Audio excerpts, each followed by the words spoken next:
bagaimana kabarnya? Semoga kita selalu sehat dan tetap semangat untuk belajar dari rumah. Jumpa lagi dengan Usrini. Kali ini kita akan belajar materi PPKN tema 8 pertemuan 2. Tentang apa? Tentang nilai-nilai dalam keberagaman. Nah, untuk itu silakan dipersiapkan alat tulis dan buku BPD-nya. Sebelumnya, mari kita awali kegiatan pada pagi hari ini dengan membaca basmalah bersama-sama. Bismillahirrahmanirrahim. Dan simak penjelasan Usrini berikut ini. Nah, manusia itu disebut dengan makhluk sosial ya. Jadi manusia itu tidak dapat hidup sendirian. Jadi dia itu membutuhkan orang lain.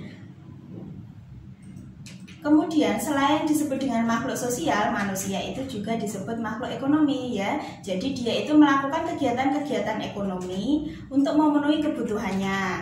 Ya misalkan berdagang, bekerja, nah itu ya. Kemudian, dalam usaha-usaha ekonomi, itu meski ada persaingan, ada pedagang yang satu dengan pedagang yang lainnya. Nah, ada beberapa cara untuk menghargai usaha ekonomi orang lain.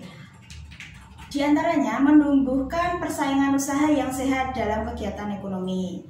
Ya, jadi kita tidak boleh iri dengan kesuksesan orang lain ya.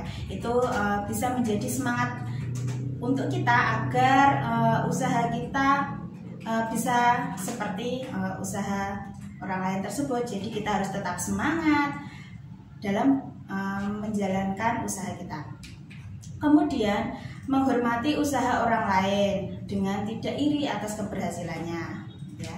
Kemudian menjunjung tinggi setiap jenis pekerjaan yang dilakukan orang lain ya. Jadi jangan meremehkan pekerjaan orang lain. Jadi apapun pekerjaan orang lain itu harus kita hargai.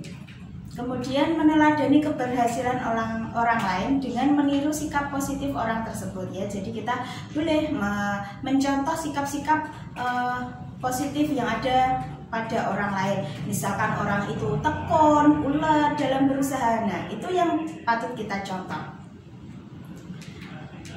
Nah, selain itu, nilai-nilai kebersamaan dalam keberagaman sosial di lingkungan kita itu harus kita tumbuhkan, harus kita pupuk. Apa saja itu? Yang pertama itu saling menghargai. Kita harus menghargai orang lain ya. Kemudian gotong royong. Nah, di dalam lingkungan, terutama di lingkungan masyarakat, itu harus tumbuh sikap gotong royong. Jadi kalau ada orang yang sedang membersihkan got misalnya kerja bakti, kita harus ikut dalam kegiatan gotong royong tersebut. Kemudian tolong menolong, jika ada tetangga yang sakit, kita harus menjenguk, menolongnya. Kalau ada tetangga yang kekurangan, kita harus membantunya. Itu adalah tolong menolong. Terus bekerja sama. Jadi kita harus bekerja sama dengan orang lain agar tali persatuan dan kesatuan bangsa itu bisa terjalin dengan erat. Nah, itu penjelasan materi PPKN pertemuan 2 dari Usrini. Apabila ada pertanyaan, silahkan hubungi Usrini. Untuk latihan, silahkan dikerjakan buku BPD-nya materi PPKN pertemuan 2. Nah, Usrini akhiri dengan membaca hamdalah bersama-sama. Alhamdulillahirrabbilalamin. Wassalamualaikum warahmatullahi wabarakatuh.